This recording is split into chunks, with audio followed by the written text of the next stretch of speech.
Hello everyone, it is me Rachit back here in another new video. In this video, we are gonna be talking about the fifth disrupting technology, which is nanotechnology.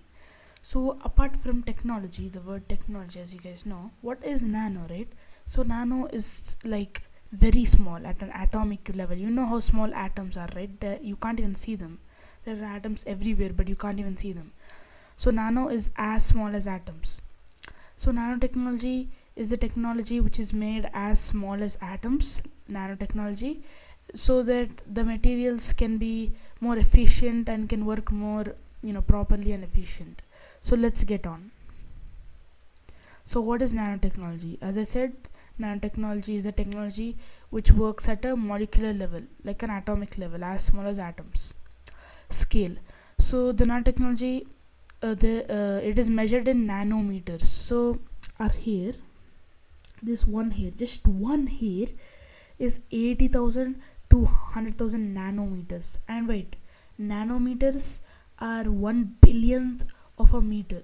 So like meter is very small, but nanometers are 1 billionth of a meter. So that's very small, right? So one hair is 80,000 to 100,000 nanometers, and one nanotechnology item is around 80 to 100 nanometers. So you can imagine how small the materials of nanotechnology are, the items which are created by nanotechnology are. So yeah, that's how small the nanotechnology is. So I'm just saying this so you can imagine how small it is. And it combines aspects from physics, chemistry, biology, and engineering to create all of this nanotechnology, because it includes physics, chemistry, biology, and engineering. It includes all of these aspects to create nano items.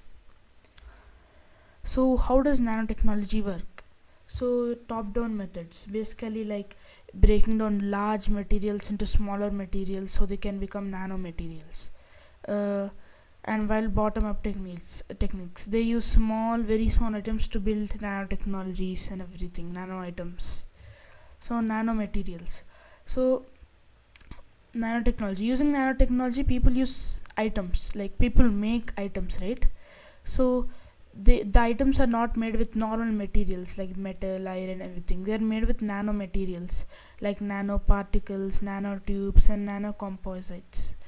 These unique properties, they have various like applications. I'll tell the applications later in the next slide.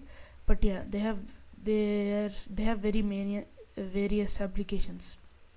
So yeah, self assembly. So assembling this nanotechnology, these items of nanotechnology are very hard, right? Because they're very small, it is very hard to arrange them.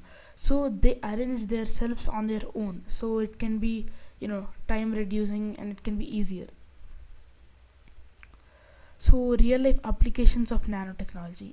So medicine. So suppose you have cancer, okay? I told this example in my 7 disrupting technologies. So suppose you have cancer. So cancer happens in the cells. So cancer cells, there are cancer cells, that is because of overgrowing of DNA molecules.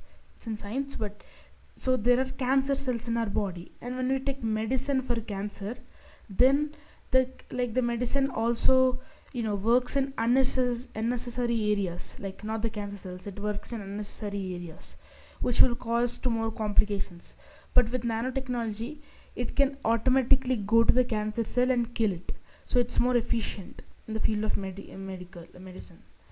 Electronics. So using nanoscale materials, which are as small as nanoscales, we can create electronics which are more efficient and have a very high performance. Environmental remediation. So basically, nanotechnology helps remove pollutants from materials. So see, suppose water is there. Water is polluted, okay? In a lot of areas, water is polluted. But because of nanotechnology, it can remove the pollutants from the water, so the water can be healthy to drink. So energy, this also comes in electronics, because like solar panels with nanotechnology, they can be more efficient, they can take more solar power to generate more electricity. So yeah, food safety. So with using nanotechnology, we can constantly monitor the food's health, either if it's good, like the food's health, like the food's quality, we can constantly monitor it. And if the food is bad, we can just throw it away. Using nanotechnology, we can improve food packaging and quality monitoring. So yeah, we can monitor it consciously, so we can know if the food is bad or good. And if it's bad, we just throw it away. So yeah, this is a very short video because nanotechnology, it's still getting improved, still upgrading, but for now this is most of so yeah, thank you everyone for joining me in this session. Hopefully you guys understood what is nanotechnology, and until the next disrupting technology, stay tuned. Bye bye.